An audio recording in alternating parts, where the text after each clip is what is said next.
This is One-on-One.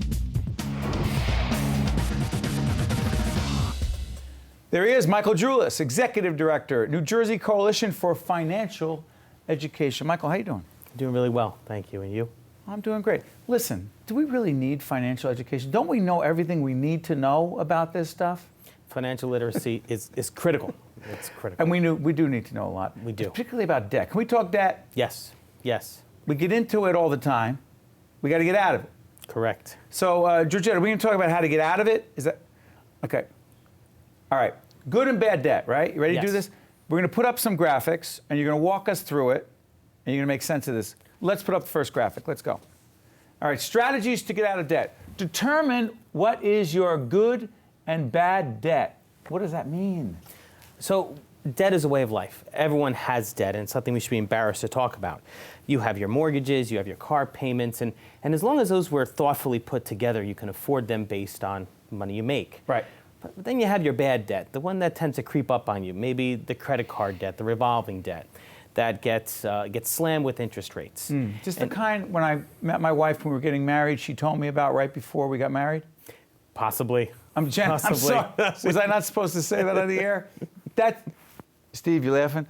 Okay, that's Steve Barcy laughing because he knows what I'm talking about. That's not good debt. Not good debt. But how do you avoid that? Well, that's where you want to make sure you have good spending plans, and we can talk a little bit about that as well. But it's a decision and choices you make. Living on a budget, spending plan, budget. The words affect people differently. And by the way, should we sometimes not use credit cards? Credit cards have their place. They have their place. They have their place. But they're not for everything. They're not for everything. And what are they not for? If you use a credit card because you don't have the money to buy it now, that's probably a good example when it's not to be used. What is it for? Credit cards are a great opportunity to track your spending using technology, a great opportunity to build up rewards, so you know how much money you can spend in a month. And how about you'd rather emergency? Sorry for interrupting. Emergency. Best thing for emergency is cash. Come on. And I don't have the cash.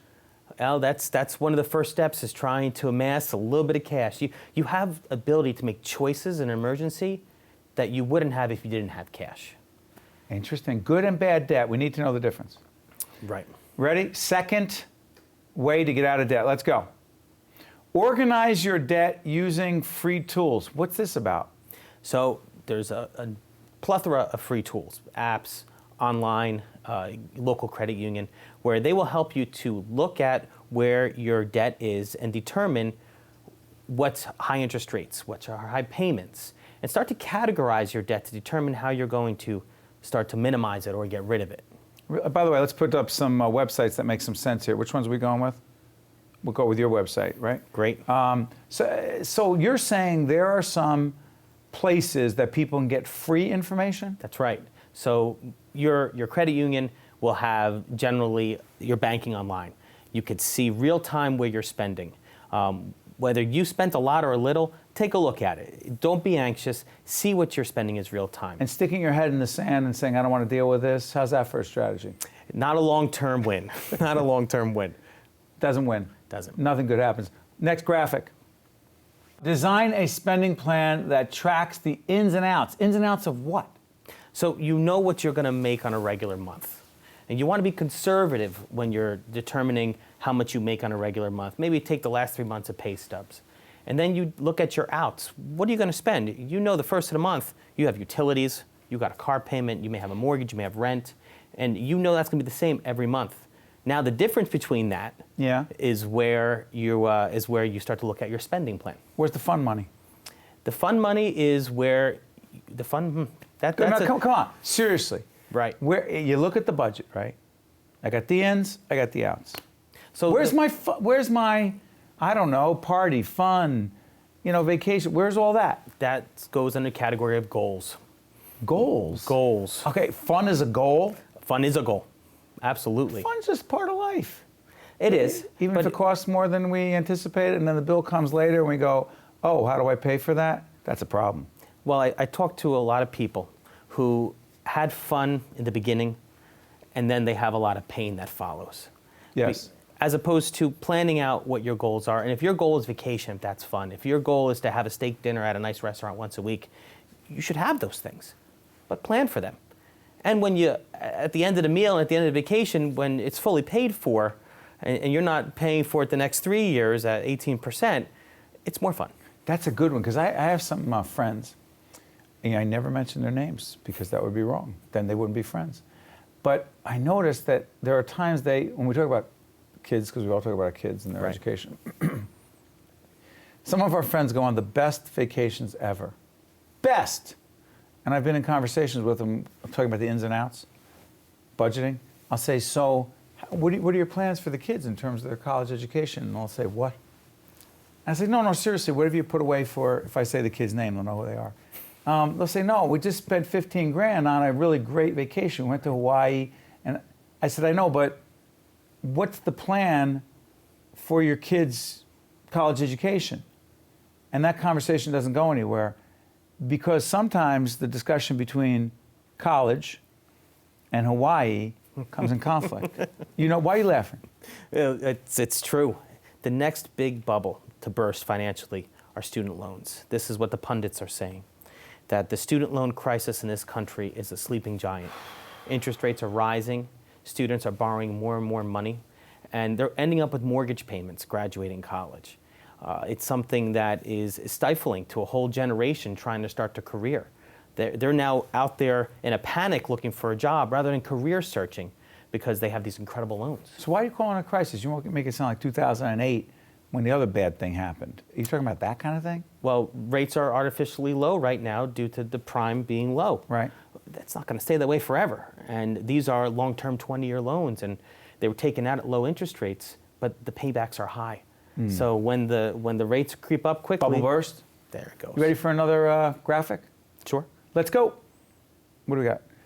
Expect that it will take longer to get out of debt than it took to get into debt. Go. That's the tough one. Any good, healthy choice in life we make becomes a lifestyle change, whether it's eating right or being healthy, and financial choices are the same. So it's real easy to get yourself in over your head, but it takes a heck of a lot more time to get out. And it's painful the longer it goes. Okay, so someone says, get me out of this situation quickly.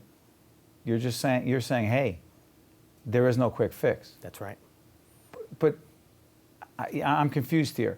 Someone right now watching who's dealing with a serious financial situation, you're telling them it could also be potentially dangerous to try to get out of it quickly.